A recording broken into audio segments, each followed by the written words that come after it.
गायत्री वह ज्ञानमयी अदृश्य चेतना है जिसमें सात्विकता, शांति और आनंद का प्रधान अंश है। गायत्री त्रिपदा कही जाती है। हीन अर्थात ज्ञान, बुद्धि, विवेक, प्रेम, संयम और सदाचार। श्रीं अर्थात धन, वैभव, पद, प्रतिष्ठा, भोग और ऐश्वर्य। क्लीं अर्थात स्वास्थ्य, बल, साहस, पराक्रम, पुरुषार्थ, तेज। इन तीन विशेषताओं वाली त्रिगुणात्मक शक्ति ही गायत्री है। पंडित श्री राम शर्मा आचार्य जी। पुस्तक का नाम गायत्री का वैज्ञानिक आधार। पुस्तक परिचय। गायत्री एक ऐसा विश्वव्यापी दिव्य तत्व है जिसे हीन, बुद्धि, क्षीण, समृद्धि और क्लीन, शक्ति, इन त्रिगुणात्मक विशेषताओं का उद्गम कहा जा सकता है।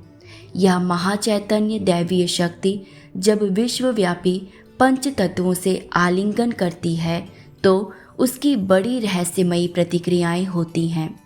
ईश्वरीय दिव्य शक्ति गायत्री की पंचभौतिक प्रकृति सावित्री से सम्मिलन के समय जो स्थिति होती है उसे ऋषियों ने अपनी सूक्ष्म दिव्य दृष्टि से देखकर साधना के लिए मूर्तिमान कर दिया है। विश्वव्यापिनी गायत्री शक्ति जब आकाश तत्वों से टकराकर शुद्ध तन्मात्रा में प्रतिध्वनित होती है तब उस समय 24 अक्षरों वाले गायत्री मंत्र के समान ध्वनि तरंगे उत्पन्न होती हैं। हम उसे अपने स्थूल कानों से नहीं सुन सकते, पर ऋषियों ने उसे अपनी दिव्य कर्ण इंद्रियों से सुना कि सृष्टि के अंतराल में एक दिव्य ध्वनि गुंजित हो रही है। उसी ध्वनि लहरी को उन्होंने 24 अक्षर गायत्री के रूप में पकड़ लिया। इसी प्रकार अग्नि तत्व के साथ इस सूक्ष्म शक्ति का संबंध होते समय रूप तन्मात्रा में जो आकृति उत्पन्न हुई उसे गायत्री का रूप मान लिया। इसी प्रकार वायु, जल, पृथ्वी की तन्मात्राओं को उस सम्मिलन की प्रतिक्रिया हुई। उस स्पर्श, रस, गंध का गायत्री के साथ संबंध किया गया। मनुष्य का शरीर और मन पंच तत्वों का बना हुआ है। पंच तत्वों से गायत्री तत्व का सम्मिलन होते समय सूक्ष्म जगत में जो प्रतिक्रिया होती है उसी के अनुरूप प्रतिक्रिया यदि हम अपने मन क्षेत्र में उत्पन्न करें तो आसानी से गायत्री शक्ति तक पहुंच सकते हैं। गायत्री योग साधना सुलभ, सुसाध्य और वैज्ञानिक अध्यात्म की जननी है।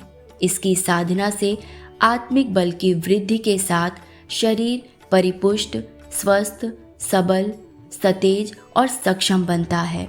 इस मंत्र के 24 अक्षरों का गुंथन इस प्रकार से हुआ है कि उनके उच्चारण से जीवा, मुख, कंठ, तालु की नाड़ियों का ऐसा क्रमबद्ध संचालन होता है कि शरीर के विभिन्न भागों में अवस्थित यौगिक लघु चक्र जागृत होते हैं। षट चक्रों के जागरण से अंतः भूमि ऐसी चुंबकीय शक्ति से परिपूर्ण हो जाती है जिससे ईश्वर की गायत्री शक्ति आसानी से आकर्षित हो अवस्थित हो जाती है, जिसे ऋतंभरा प्रज्ञा कहते हैं। इस पुस्तक में गायत्री विषयक अनेक जिज्ञासाओं का सरल समाधान किया गया है। पुस्तक के कुछ अंश। विचार कभी नष्ट नहीं होता, उनके बादल आकाश में मंडराते रहते हैं। वे विचार बादल जहां अपनी जाति के अन्य विचारों की प्रचुरता देखते हैं वहीं बरस पड़ते हैं। गायत्री साधारण से मन, बुद्धि, चित्त, अहंकार के चतुष्टय में असाधारण हेरफेर होता है। विवेक, दूरदर्शिता, तत्वज्ञान और ऋतंभरा बुद्धि का विशेष रूप से उत्पन्न हो जाने के कारण अनेक अज्ञानजन्य दुखों का निवारण हो जाता है। संसार दर्पण की भांति है जिसमें अपनी ही भली बुरी छाया दिखाई पड़ती है। भक्ति भावना और विश्वासी श्रद्धा ही साधना की रीढ़ है। गायत्री साधना का प्रत्यक्ष परिणाम है सात्विक आत्मबल की अभिवृद्धि। साधना कभी निष्फल नहीं जाती। पुस्तक के कुछ बिंदु। गायत्री का वैज्ञानिक आधार। गायत्री की दिव्य शक्ति। विश्व नारी की पवित्र आराधना।